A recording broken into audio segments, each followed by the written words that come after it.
So, a little while ago today, I was live with Catherine Fry, and we were talking about the experience of me getting fired and subsequently what really got me out of it. And I talked about how there was a lot of thought work I needed to do to really check in with some emotions that had come up for me that I needed to process through. And all of that is definitely true. But one other thing that I thought of after we finished the live is how much it benefited me that I had gone through so much work to truly recognize my self-worth. And much of that really revolves around knowing how loved I am by myself, by everyone and everything. I'm worthy of love. And having that like grounded awareness, even if it was really hard and it sucked and it was, oh, it's just so rough to get fired. But deep down, I had done so much work to now truly love myself.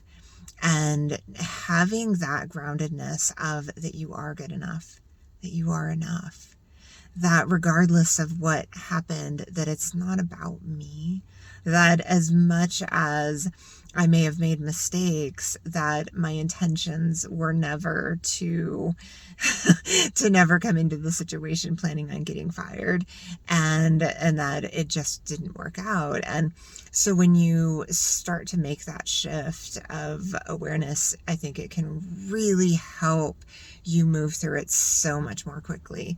So that's really, I think, what it came down to for me was self-love and truly having that love for myself, that I'm going to be okay, that I know that this is hard right now, but that it's going to be okay. And that was not something I had when I was younger. I don't think I ever would have been able to recover from being fired like this at 49 years old, like I did this last year, because of now having this grounded awareness of how worthy and how lovable I am, and that was something that needed to be worked through, because this younger self of me was did not have that awareness and would have immediately started going into blame and shame, and or deflecting and victimizing myself and putting myself into this box and just basically sitting in it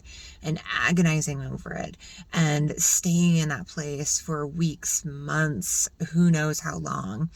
And what I really felt like I was able to convey through the conversation with Catherine is that we don't have to do that.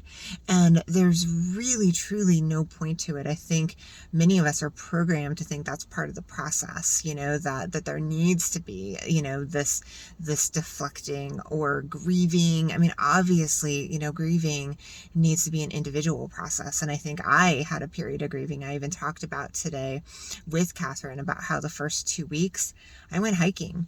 I just got out in nature. And I think sometimes when we're really checking in with ourselves, we need a break. And, after getting fired, I needed a break. I needed to really take a moment and make sure I got out some of the things that needed to get out before I could realign myself and then get back on that horse again and get back out there. So anyway, I wanted to just come on and share my my gratitude to Catherine, and, to be able to have had this experience has just been amazing. So thank you so much, Catherine, for just being a partner and a friend and somebody who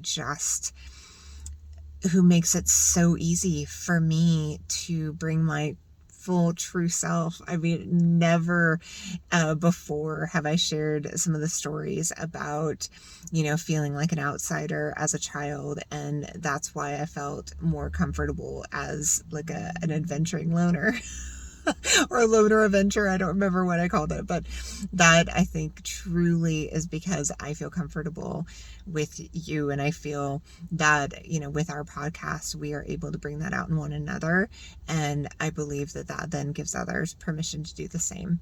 So thank you so much, and thank you to the community for being here for us and continuing to tune in as we fine tune this process of podcasting and getting this just so important information out into the world. Have an amazing day, everybody.